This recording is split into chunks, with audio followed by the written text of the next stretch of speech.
I know you're going to think I'm crazy, but, have you ever heard the forest call your name?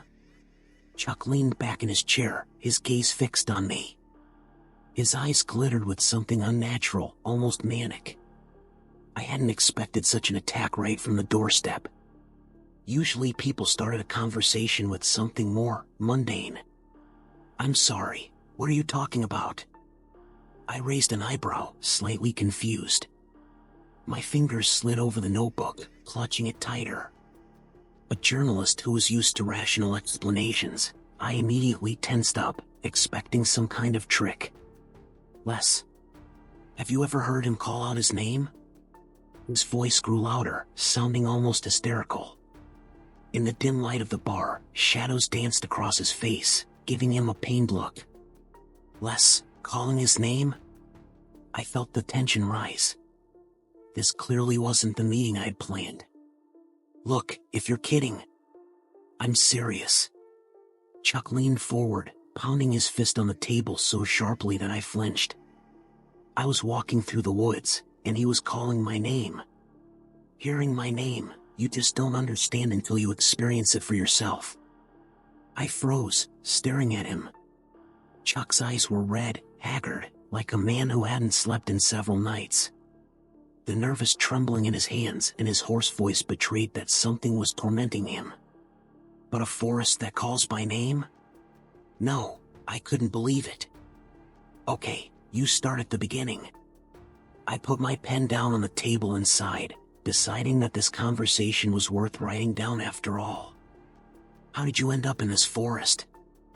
Okay. It started out as a stupid attempt to take a shortcut. Chuck pressed each word with bitterness. I got back late, got a little lost, figured if I went through the woods, I could save a couple hours. But this forest, it was breathing, moving strangely, as if the trees were watching. As I walked, it felt like the ground beneath my feet was softer, like I was stepping on something more alive than just soil. Could it be nerves?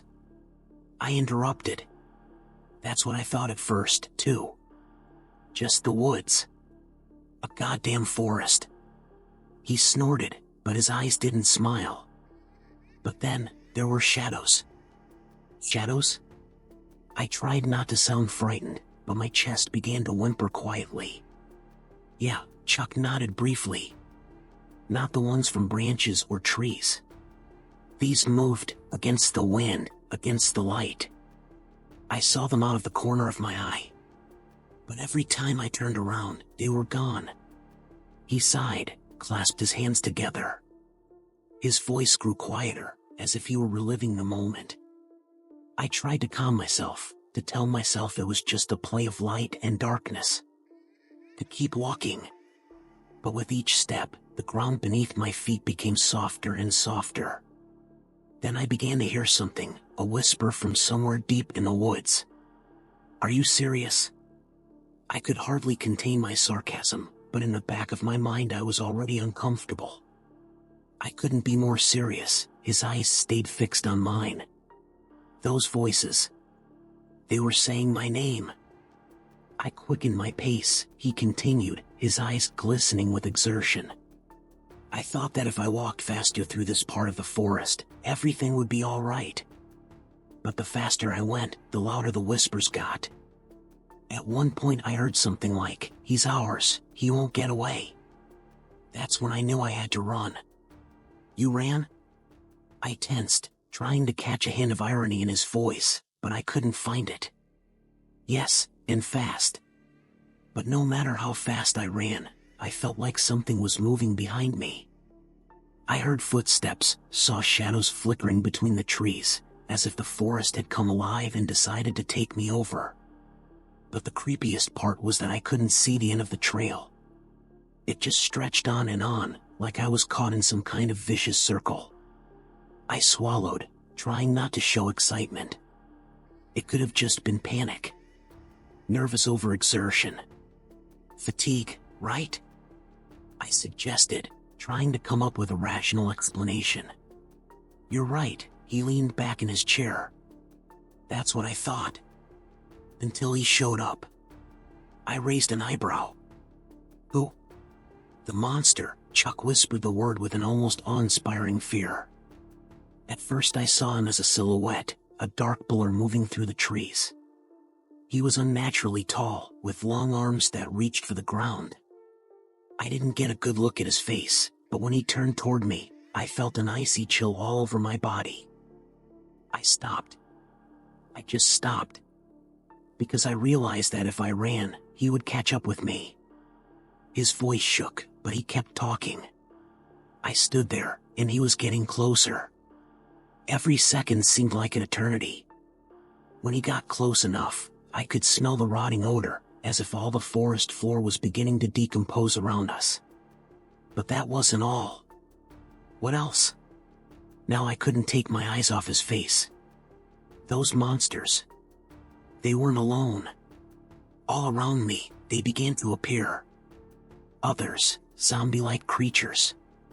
Their bodies were mutilated, skin hanging off their bones, and they all emitted a low, almost animalistic moan. They moved slowly but steadily toward me. I was trapped. And what did you do? Chuck grinned bitterly. I don't know what drove me. Maybe fear.